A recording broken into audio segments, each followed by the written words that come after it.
I want you to watch this clip of Mosab Hassan Yousef, also known as the son of Hamas, explaining Hamas like nobody else could, understanding their ideology, what their true goals are, and who they're really from, meaning their origin story. Unbelievable 4-minute clip, just explaining everything. Very, very insightful. Check it out. Can you tell everybody really what Hamas is and what the actual purpose was, and did it change over time? So Hamas is the branch of the Muslim Brotherhood in the Palestinian occupied territories. They use the Palestinian national cause to push their religious and ideological agendas. Hamas was established with the purpose of destroying the state of Israel in order to establish an Islamic state, not a Palestinian state. And this is where many people get confused. Mm-hmm. They say pro-Palestine, free Palestine, but they don't know that they are advocating to a non-national organization, because Hamas does not believe in politics or political borders. We're talking about Islamists who want to dominate the globe. And of course, people find it very strange when they say, but Hamas is very small and it's only the Palestinian territories. How could this be even possible? So they don't see it as a direct threat.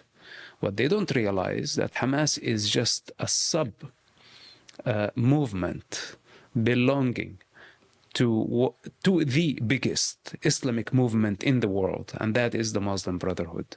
More than 100 million active members worldwide, including the United States, including Europe. And the Muslim Brotherhood inspired not only Hamas, they inspired Al-Qaeda, they inspired Bin Laden. If you look who's Bin Laden's mentor, you will find a guy's name, Abdullah Azzam. Abdullah Azzam was a top leader of the Muslim Brotherhood. So who inspired them is Hasan al-Banna and Sayyid Qutb. They both hated the United States very much. And since past century, let's say until now, they spread so much hatred. And there is no terrorist organization, Islamist organization that hasn't been inspired by Hasan al-Banna and Sayyid Qutb.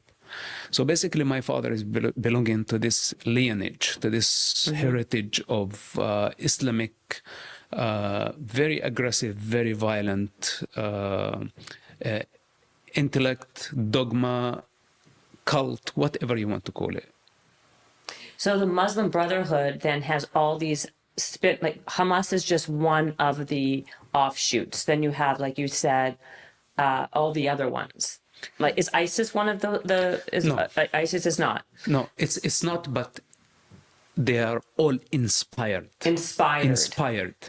It's like, for example, Hamas is the closest in its ideology, philosophy to the mother organization. But there are like other organizations that basically went sideways. They went a bit farther than the center of the ideology of the Muslim Brotherhood, maybe to even more extreme, like Al-Qaeda. For example, the Muslim Brotherhood believe in infrastructure. They believe that we have to have schools, hospitals, charity, we have to have mosques, we have to have da'wah, which is the Islamic outreach. Right. While the Salafi jihadists believe, no, we have to achieve our goal, but through jihad and jihad only. We don't have time to go build infrastructure and invest all our energy in a society. Instead, we have to just recruit members and go to jihad. Directly, they want to go to the use of force. So the Muslim Brotherhood has different strategy. But at the end of the day, they all share the same goal, which is to dominate the globe, create one nation under one religious and ideological banner, and that is Islam. So then if they all have a different goal, they all have the same goal, but how to get to the goal is different. Is the difference. Yep. And that is just unbelievable. I think for Westerners, for me, it was a big wake up call. But now that I've seen a lot of these videos, I'm just sort of on to the next. Okay, makes sense. They want to destroy us all. But for a lot of people, this is like, wait, this is happening right under our noses, and we're importing this stuff. Immigration is very high, and from these Islamic countries, you're importing these types of people. Just wow. And that is why you've seen a massive a massive uprising of the right, both in Britain, the UK, a lot of these other places, because I mean, where else are we going to go? Who else is going to defend our borders?